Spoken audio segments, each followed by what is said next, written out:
Quando os europeus chegaram aqui no começo do século XVI, o Brasil não existia.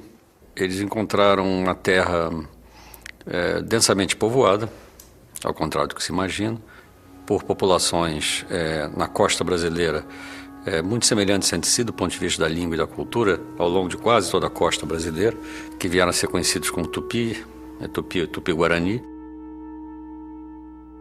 Uma coisa importante de se observar é que os europeus foram extremamente bem recebidos ao chegarem ao que viria a ser o Brasil. Os europeus foram muito bem tratados, desde a Carta do Caminha se pode ver isso. Foi à medida em que eles foram se revelando sua verdadeira face, isto é, de uma civilização movida pela cobiça, pela violência, né, e pelo desprezo pelo outro, eles foram começando a ser tratados como, digamos, mereciam, e foram começando a entrar na categoria de inimigos. E aí começaram a ser também capturados e eventualmente executados e devorados cerimonialmente. Mas nunca foram os inimigos prediletos dos índios. Os inimigos prediletos dos índios eram outros índios. Os europeus estavam ou muito abaixo ou muito fora do sistema, digamos, da humanidade verdadeira definida pelos índios.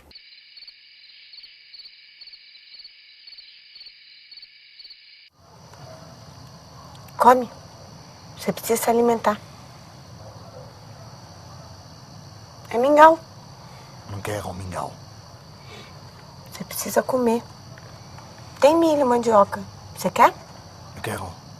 Eu quero que você me solte. Eu preciso ir embora. Preciso ir embora. Por que vocês estão fazendo isso comigo? Que nós vamos te comer.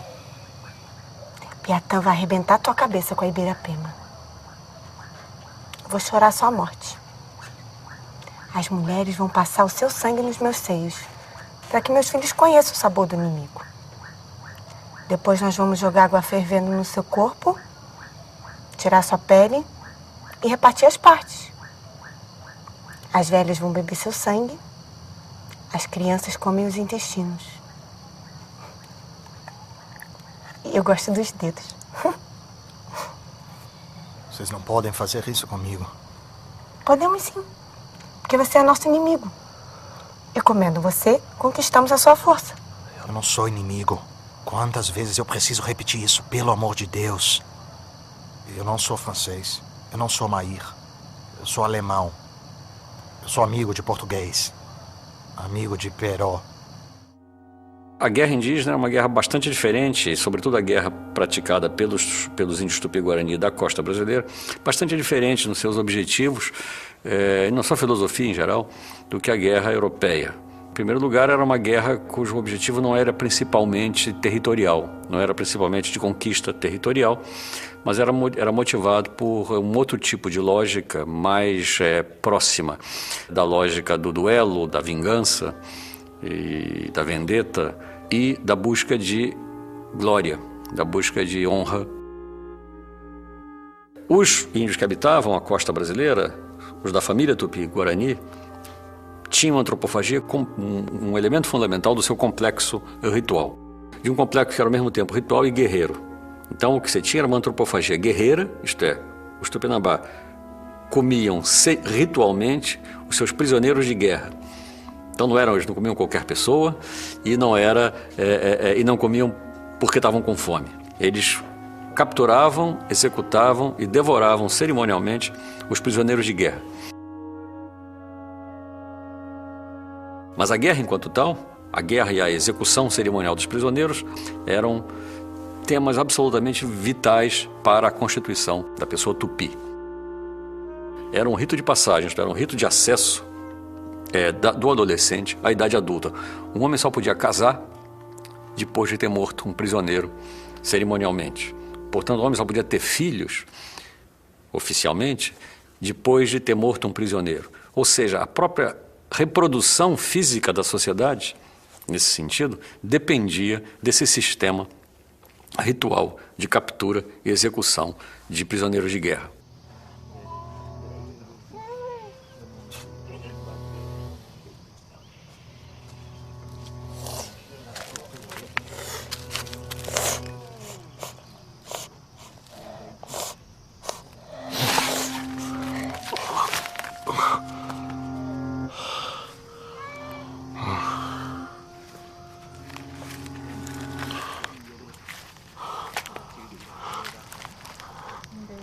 Um cristão.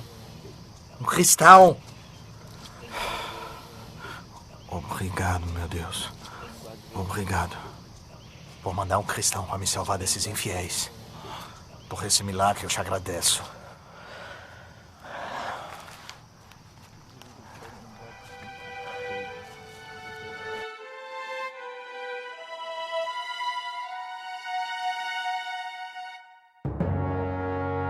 O ritual Tupinambá de execução de um prisioneiro envolvia sempre a aquisição de um novo nome. E no caso adolescente, do seu primeiro nome de adulto. Quanto mais nomes você tivesse, mais signo de que mais prisioneiros você havia matado, mais prestígio você tinha.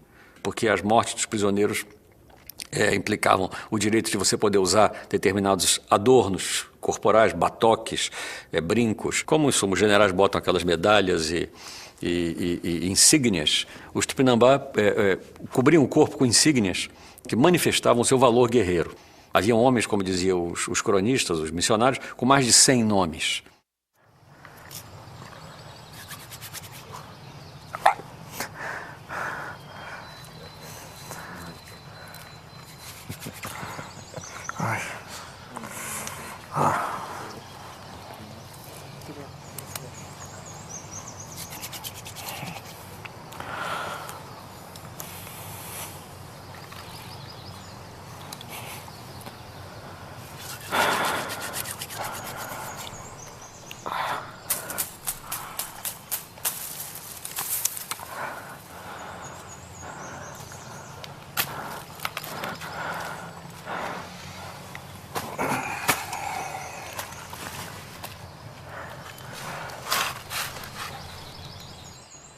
Sou Pero Dias, de Lisboa.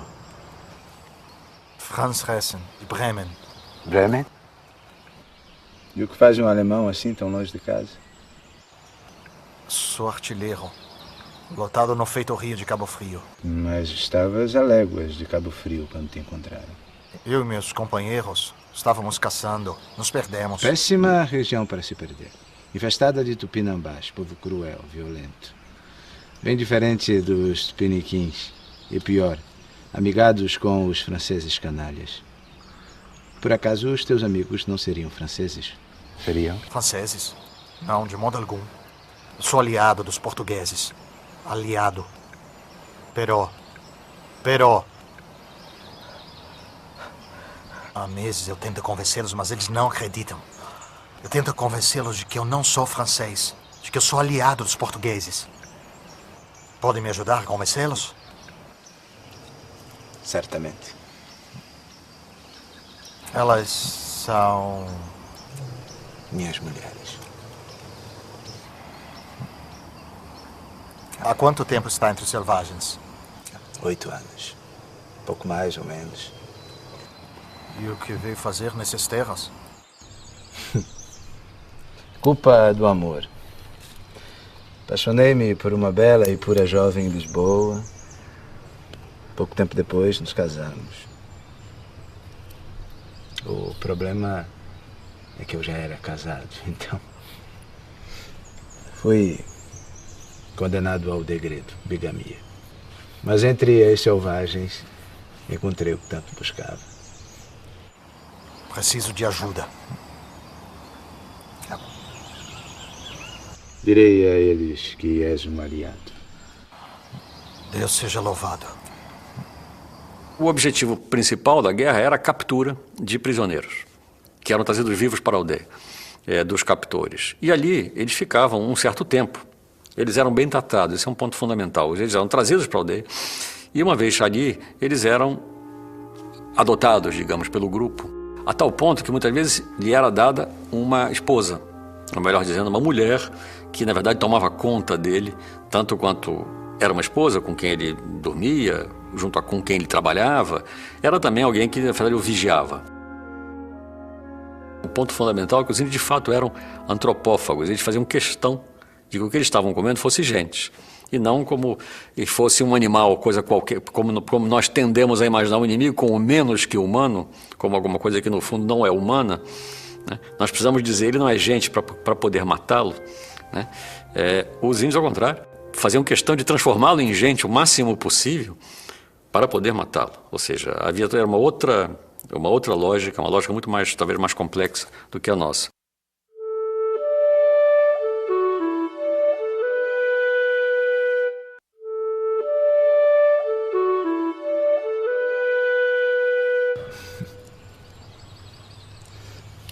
Mas eu estava cá a pensar, se te livro de seres devorado, é óbvio o teu lucro.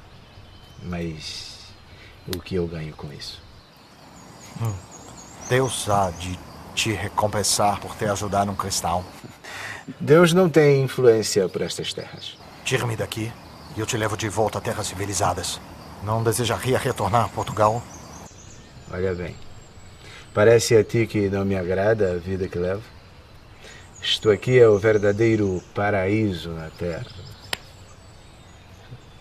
E sem falar do clima. Nem quente, nem frio.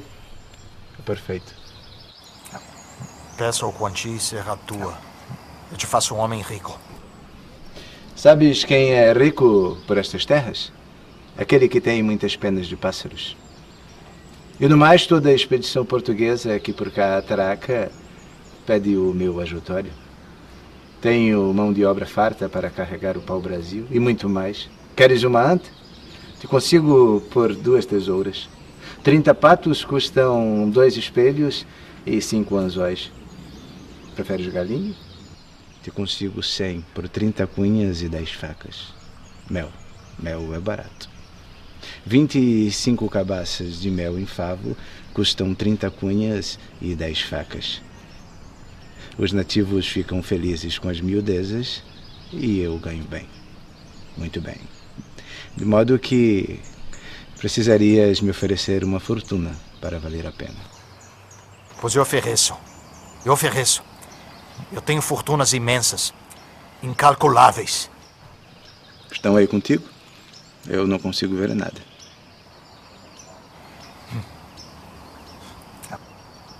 A verdade é que eu não trabalho na feitoria de Cabo Frio. Eu estou numa expedição portuguesa. Patrulhamos a costa em busca de franceses. A nau está atracada ao norte. Meus companheiros podem te pagar. Uma expedição portuguesa a esta época? Acaso estás embarcado na nau de Diogo de Souza? Isso. Diogo de Souza. Meu velho e bom amigo Diogo de Souza. Por que não me dissestes logo? Uma expedição sigilosa. Temi. O velho Diogo e os seus mistérios. E pelo visto segues o mesmo. O mesmo. A nau está atracada ao norte. Se quiser, podemos ir ter com ele agora mesmo. Não é melhor antes resolver a tua situação com a tribo? Falarei com o Burubixaba e logo estarás livre.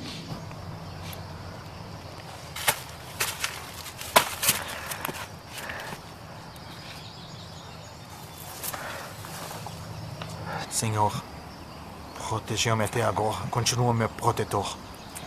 Das profundezas do infortúnio, rogo por ti. Me ajuda a sair dessa desgraça para um final bem-aventurado.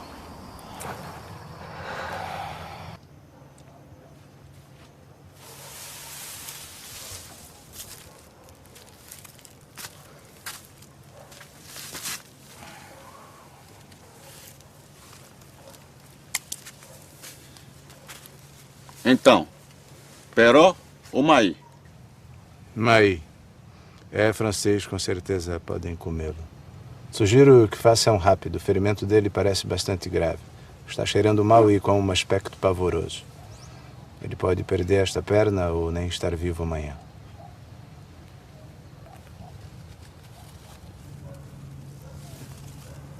Cacador? O prisioneiro era, como eu disse, humanizado, socializado, naturalizado dentro do grupo, casava, tinha filhos, eventualmente, com essa mulher que cuidava dele. Mas chegava um momento em que ele devia ser executado.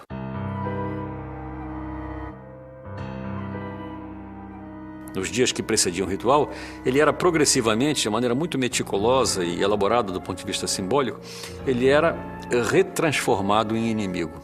Ele perdia os signos de sua socialidade, naturalidade dentro do grupo dos captores e a sociedade progressivamente o reinimizava. De modo que quando ele chegava na praça pública para o dia da execução, ele tinha se retransformado num inimigo completo. Quem matava o cativo era sempre um homem. Esse duelo, porque se tratava de um duelo, literalmente, entre o cativo e o matador, era o ponto culminante, de certa maneira, desse sistema todo guerreiro religioso tupinambá. Um jovem prestes a se iniciar e um prisioneiro prestes a morrer. Era um diálogo mais ou menos estilizado entre o prisioneiro e o matador, em que o tema era a vingança. O executor perguntava: você é o fulano da tribo tal que matou e comeu nossos parentes? Aí o prisioneiro deveria responder: sim, sou eu, estou aqui, vou morrer como um homem, você pode me matar porque os meus parentes vão me vingar. O que fazia mais prova de arrogância era o prisioneiro. É como se os papéis se invertessem. Ele fosse, na verdade, aquele que estava se vingando, porque ia ser vingado.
Assim que o prisioneiro era morto, o executor não só não comia do prisioneiro, porque o prisioneiro era em seguida, assim que o prisioneiro morria, ele era entregue às mulheres que o iam, como se diz, esquartejar, cortar, preparar, cozinhar e dar para os convidados comerem, né?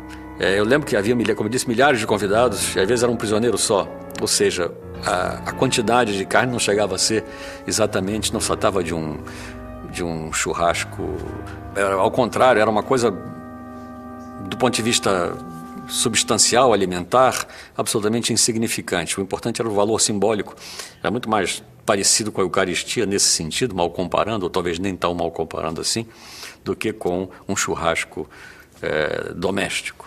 A ideia de que esse processo deveria ser interminável, né? Porque a sociedade toda se movia, andava em torno dessa cerimônia, né? É ela que fazia o tempo, de certa maneira, andar para frente. Eu precisava matar um inimigo para poder ter filhos, meus filhos que vão me vingar quando eu for morto na guerra, e assim o processo ia andando. Você prometeu que ia me salvar. Meu grande amigo Diogo de Souza morreu faz 3 anos. Eu vou morrer. Mas os meus aliados vão vir me vingar. Os franceses e os tupinambás vão matar e devorar cada um de vocês!